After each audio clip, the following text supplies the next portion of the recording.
look, I think covering the Latino communities, like covering any other community, you need to be where they are. Mm-hmm. You need to understand the issues that are important to them.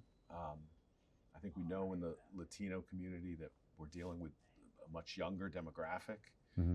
who gets a lot of their news online and not from traditional media, and often in a second language, right? In Spanish. So I think the more opportunities you have to do things digitally, to do things in Spanish, and to do stories that attract a younger audience, I think that gives you an opportunity to engage with them in ways that maybe other people can't. Yeah.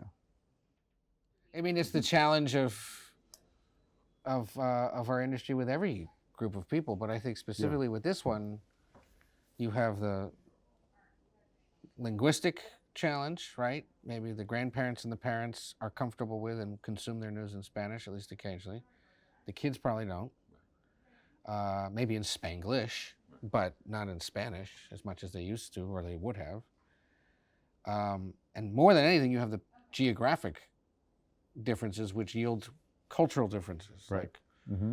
a guy living in Hialeah is not a guy living in East Los Angeles, is not a guy from El Paso, or a guy living in Tucson or Allentown, Pennsylvania. Right, all right. And you have to be aware of that.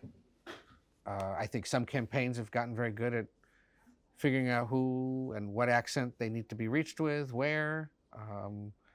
For us, information's information, right? But tracking those groups, I think, is harder for us as well, because what are the trusted sources, especially for younger people, or where are they sharing their thoughts most? We can't be in every WhatsApp group that families establish or that friends are part of or that thousands of people get messages from, but that's one way that they're being reached, right? Right. And so we will inevitably, and everyone will miss certain things that are being sent to voters through WhatsApp or on the radio or digitally.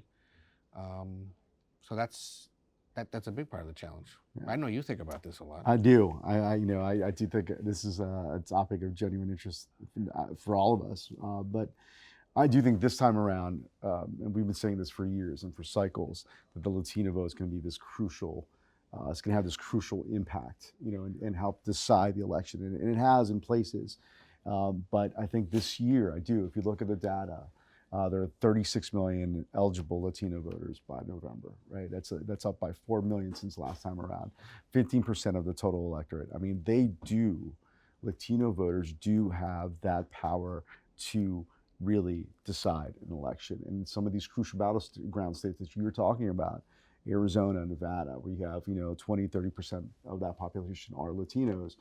25% of the voting population in Arizona, are Latino voters. And mostly young. And like Mark said, most of that information, they get their information. There's data on this. But 9 out of 10 Latinos get their news from their phone.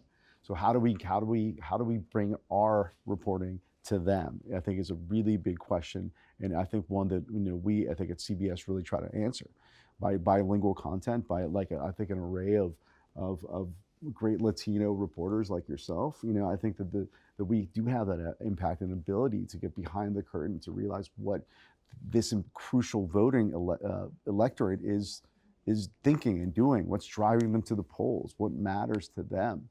And as you said so perfectly, Ed, I mean, it's also a diversity within our community. Yeah. It's a diversity that you do see, and we can be of all races and everything in between. Frankly, we have this ability to reach across our shores.